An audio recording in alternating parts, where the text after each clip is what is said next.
So, the big question is this: how are entrepreneurs and real estate investors like us, ones who want to grow our businesses and who are tired of paying for really expensive alternative lending?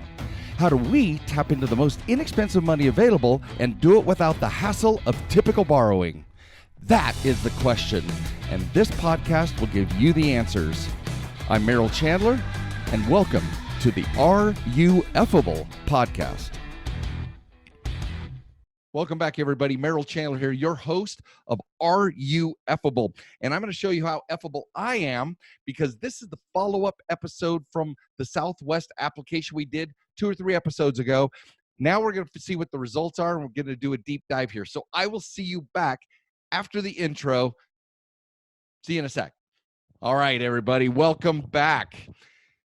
Now, I talked about how effable I am. Remember, several episodes ago, we talked about the problems that I had with my business credit identity, my BCID, and how it was not reconciled with Dun & Bradstreet, Experian business credit reports, and on the state. Now, I've handled a bunch of those things on the state, and my team has assisting me. So we're teaching our clients how to do these things, the same things. So we did an instructional video for everybody to be able to use who's part of our coaching crew, right?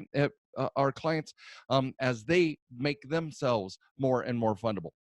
But I wanted to bring back to you the results. Remember, we clicked that button and said, hey, we're going to have to get back to you about this answer.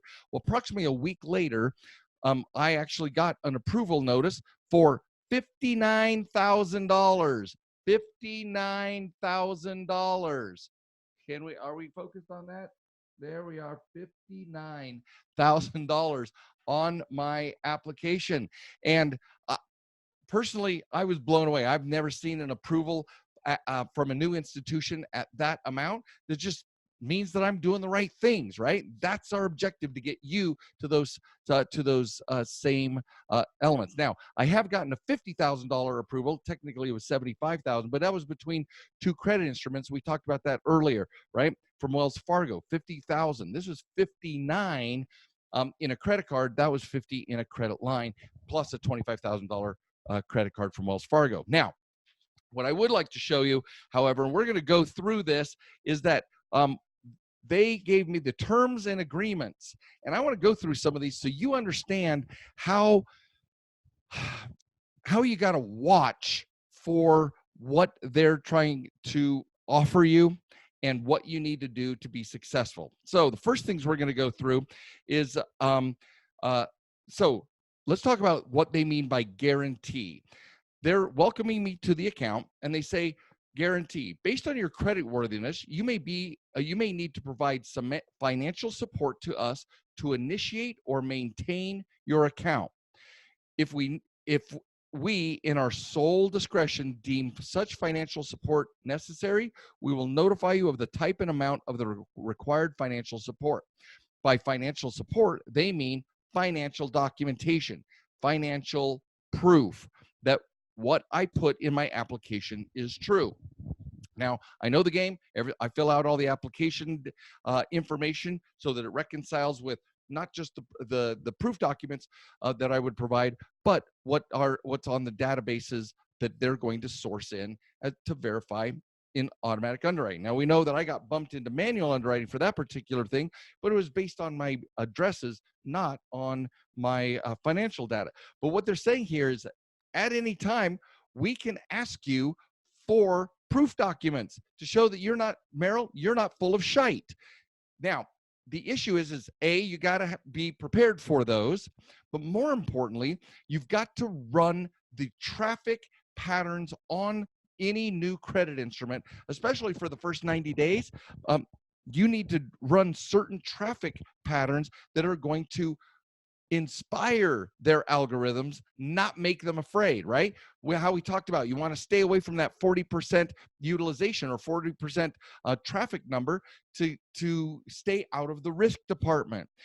This risk department is going to be looking for you to be to just start burning cash through this card. Now, interestingly enough, part of my Southwest program was I have to spend $5,000 over the course of 90 days. But notice $5,000 is only 10% of a $59,000 account. So if I charge it all up in 1 month, I'm going to be safe. There are everybody is different, but your traffic, you're usually safe if you run traffic at 10 to 20%. I'm going to be safe to collect to spend those dollars. Now, I'm going to tell you about probably, I don't know, could be a month from now, the way we're going through these podcasts, but we're going to be talking about merchant fees and how rewards work. The actual we're going to get into those smoke-filled rooms with cigar smoking guys and how they are making, how they're paying for all these rewards, points, et cetera. I just got 70,000 points. Those points don't come for free. And there's a reason why they want us to run $5,000 in the first 90 days to award me those points. We'll be talking about that in the next, in one of the upcoming podcasts. The next thing I want to talk about is what they call the payment due date. Now, this is so important. They actually have it on the documentation, what's underlined right there, payment due date. What they say is payments are due on the payment due date shown on your monthly statement. The monthly statement also explains when the payment must reach us in order to be considered paid as of that date. Payments received after the required time will be credited the next day and will be considered late. Now, there's a bunch of dominoes that are going to fall here, so pay attention. So what they're saying is you have to pay by the date and time.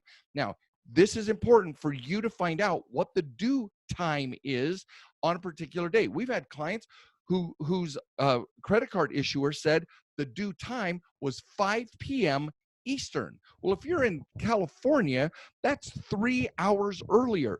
And we've talked about this a little bit, but that 3 hours early, that means you have to pay your bill in California by 2 p.m. or you're considered late. Your payment's going to get popped to the next day. And I'm going to show you on the next place where it says that you're in default if you're 1 day late. So let's look at this. I'm going to show you here on the default section where it says default. It says your account will be in default if you do not pay at least the minimum payment when due. That is the date and time. If you are late 1 day or you're late by 1 hour, you are in default. Now here, they say this later, but they do not have to say you're in default at the moment. They reserve the right to call you in default a year ago if they suspect any untoward activities, anything that's causing them in the risk department to want to lower your limit or close your account. They can look back 24 months. I don't know about further back than that. They may. But if you are in default anytime, they reserve the right to use that against you at any time. So default is if you do not pay at least the minimum payment due by the due date and time, you're in default. Not late, default. Very important. Now, if you fail to comply with this agreement or any of our related banks, you're in default on this card. So any related banks, you're also in default. They're also saying that if we believe you may be unwilling or unable to pay your debts on time, you're in default. If they get evidence, the next one say, if we obtain information related to any material adverse change in the business, operations, or financial conditions of the company, you're in default. Now they talk about petitions for bankruptcy, et cetera, or you become incapacitated or die, you're in default. If you die, guys, you are in default. And they have the right to close the account, which of course we want them to do regardless. And as a side note, asterisk, that's why we don't want joint, because if something happens to you, we want that credit line to die with you, not leave you or your spouse or your family members or partners with debts to carry. Okay, but we'll be getting into survivorship and credit as one of our Sky. Make sure that's on our list. Survivorship and debt carryover. on joint accounts. So you are in default if you don't make the date and time, and you fail to comply with any of the banks, or they believe you are unwilling or incapable of making a payment. Now, how do they know that you're unwilling or incapable? They're going to say, if you go late on any other bank that is, or any other instrument, a car payment, a mortgage, if you go late on any other payment that is being registered, not just on your credit report, but remember, FICO Falcon, that collects all the real-time data. The early warning systems, there's numerous databases out there that are collecting this real-time data on you. If any one of those accounts go late, they have the right, they can call you in default, because they will say that, oh, you're unwilling to pay, or you're incapable of paying because you didn't pay XYZ bill, right? Chase, in my case, Chase can say, oh, you didn't pay Wells Fargo. So just a 30-day late, regardless of the reason. Now, the longer you have the card, the more chances they will get to keep you, because remember, lenders make money when they lend. They will keep you, if you're 3 months, 6 months, 12 months, 24 months to have this card, they may not pull the rug out. But I've already given you guys stories in previous podcasts of clients who literally went and charged it all up, or put on an authorized user that had bad juju, and they closed down the card because all that happened within first 30 days of their of getting the card. So guys, there are rules to this, and that's why, if you haven't done so, go to the boot camp, get a deep dive, find out how fundable you are with the boot camp worksheets that we do. That getfundable.com, click on the boot camp button. If you are going to get my book, right? I cover the book. It's free to you. You just cover the shipping. Whatever it takes, get as much of this information, and of course, continue to binge these podcasts. So they're going to look for evidence that you are unwilling or incapable of paying your bills, and they're going to call you in default. We don't want this to happen. All right, the next thing that lots of great information here. Nobody reads the 4 pages of all of this document, but I do, because this stuff is my jam, and you guys don't have to. That's why I get to geek out and love what I do, so that you don't have to. Fair enough? All right. So payment instructions. Yeah, same thing. Date and time. We covered that one.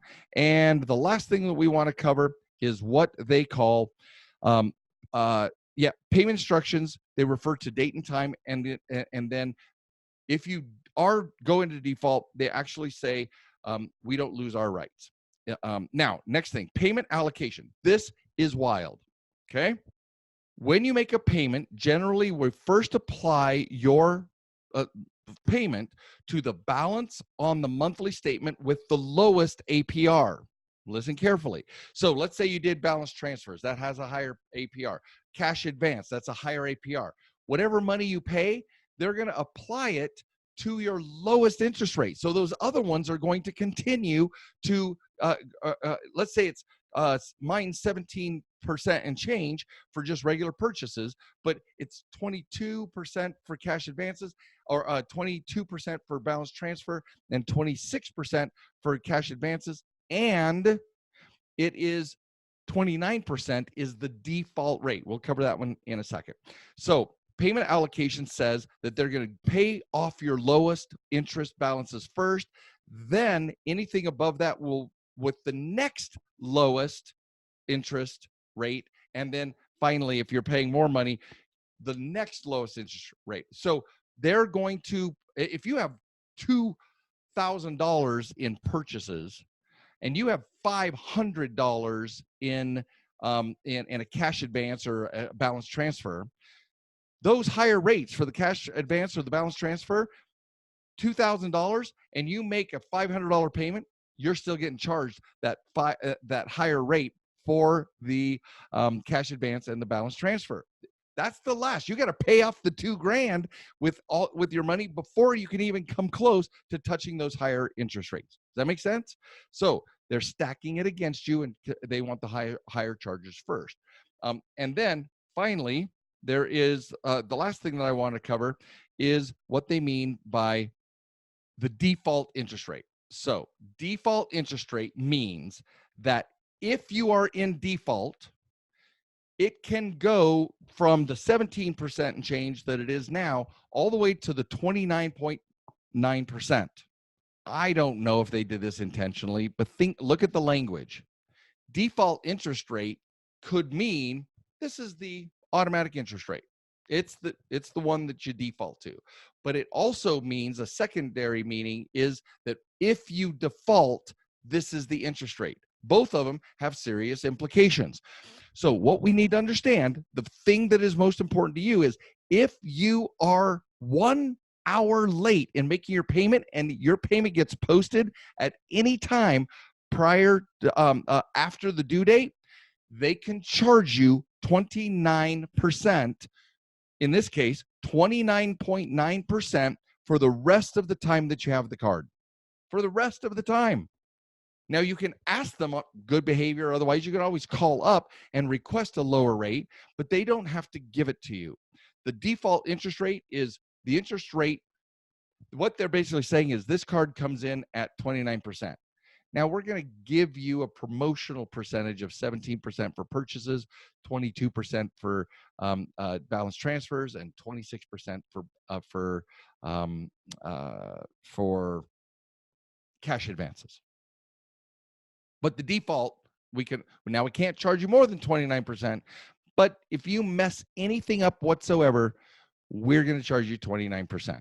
So it is vital. Now, many of you have seen that I encourage you to put automatic payments on the due date. If some people have asked, what happens if that date's on a weekend?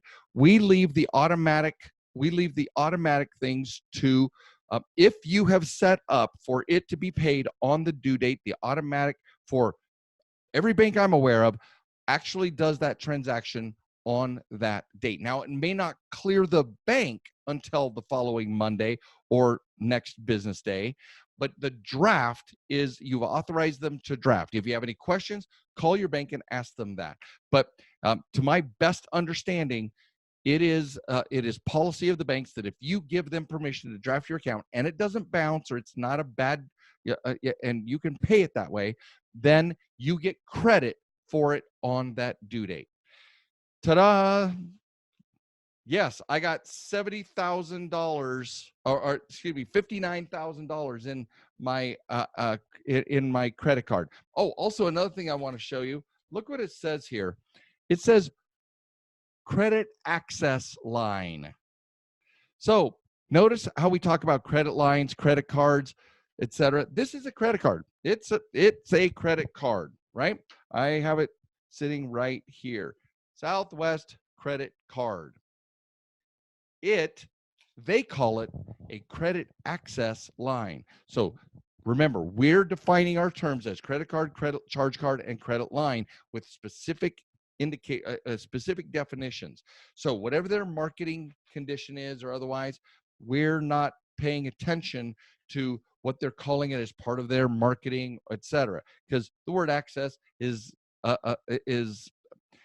borrower leaning, right? It's borrower facing. It's an easy way to make you feel good about what you're doing. So do not pay attention to the marketing. Pay attention to the instrument itself. That's what I got for you today. This episode of Are You Effable? It was a win. We didn't know. I believed I was going to get approved, but it went to manual underwriting because of my BCID, business credit identity. But I got a massive credit limit, and I love going over the details. Go over your fine print and find out what they're going to hold against you if you do certain behaviors. Remember, everything is about aligning ourselves with funding behaviors. These behaviors, they've actually told us how to behave. If we don't care, we don't deserve to be fundable. This is Merrill Chandler, your host of Are You Effable? And let's make sure that we do this right every time. Have a great morning, evening, or night. Peace out. Hey guys, thank you for listening to Are You Effable? Please leave comments because I would love to read about your aha moments from this episode. And be sure to visit fundinghackers.com to view the blog post, get important links, join our community, and much, much more. And you gotta tell your friends about this podcast. We want them to become effable too.